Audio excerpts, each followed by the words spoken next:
Viewers and this SS family, আজকে কিন্তু অনেক দিন পর আপনাদের সাথে একটি লং ভিডিও নিয়ে চলে এসেছি আজ।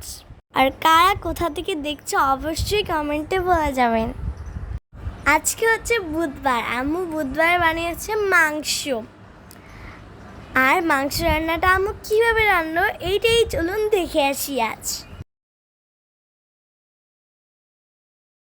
আর গাইস, আমার কিন্তু আলু ভাজি অনেক বেশি পছন্দ, তার জন্য আম্মু আজ মাংসের সাথে আলু ভাজিও রান্না করেছে। এইবার চলুন আলু ভাজিটাও দেখে নিয়ে আম্মু কীভাবে রান্না করে।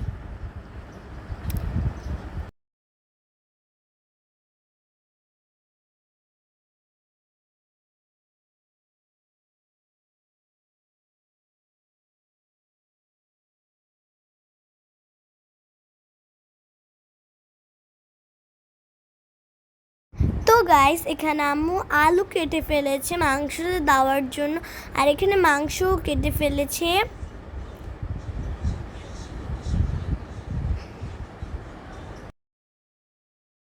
তো গাইস, আম্মু রান্না করতে করতে চলুন আমরা আমাদের বাগান গাছের করলা গাছটা দেখে আসি। আর আমাদের করলা গাছে কিন্তু করলা ধরছে, আর করলা ধরলে কিন্তু আপনাদের সাথে অবশ্যই আমরা শেয়ার করব। এবার চলুন রান্নার রেসিপিতে চলে যাই।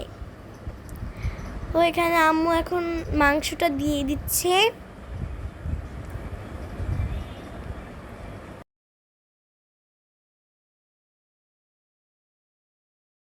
আর এখানে আমার আম্মুর আলু ভাজিটাও হয়ে গিয়েছে বানানো।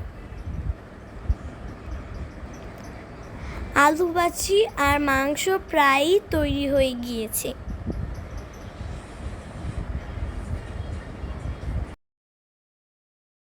ও এখানে আম্মু আলুটা দিয়ে দিয়েছে আর আমাদের আলু ভাজিটা হয়ে গিয়েছে। তো গাইস, আমাদের সব কিছুই অলমোস্ট কমপ্লিট। তো এখানে আম্মু চুলাতে বসিয়ে দিয়ে গিয়েছে, আর মাংসটাও কিন্তু প্রায় হয়ে গিয়েছে, আর আলু ভাজিটাও।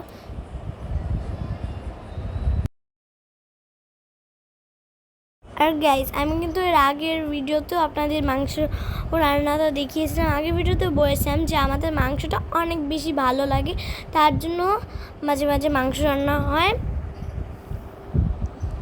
আর আমাদের মাংস কিন্তু এখানে অনেক বেশি সুন্দর লাগছে। আর এখানে আম্মু ঝুল দিয়ে দিয়েছে মাংসতে। তো এখানে আম্মু মাংসটা ঢেকে দিয়েছে।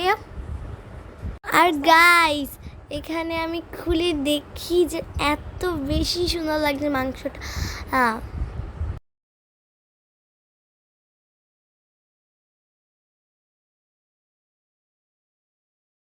গ্যাস মাংস থেকে আমার লোভ আমি সামলাতেই পারছিলাম না, তাই এই খাবার নিয়ে বসে পড়লাম। প্রথমে আমি আলু ভাজি খেয়ে দেখলাম অনেক বেশি মজা হয়েছে, তারপর আমি মাংস খেয়েছি।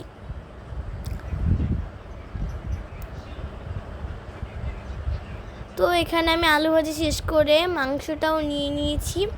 আর মাংসটা বিশেষ করে এত বেশি নরম হয়েছে, আর আমি কিন্তু রানটা বেশি পছন্দ করি খেতে। আর গাইস, খাওয়া শেষে আমার অনেক বেশি মন চাচ্ছিল ফুচকা খেতে। আম্মুকে বললাম ফুচকা এনে দিতে, আম্মু গেল আনতে ফুচকা। আর ফুচকাও কিন্তু আমার একটা ফেভারিট জিনিস, আর সবারই অনেক পছন্দ ফুচকা, আমি জানি সেটা। তো গাইস, সকালবেলা উঠে আম্মু পুডিংও বানিয়েছিল, এটা আপনাদের সাথে শর্ট করে দেখিয়ে দিলাম। তো আজকে ভিডিওটি এখানেই শেষ। ভিডিওটি ভালো লাগলে লাইক কমেন্ট শেয়ার করে যাবেন। ধন্যবাদ।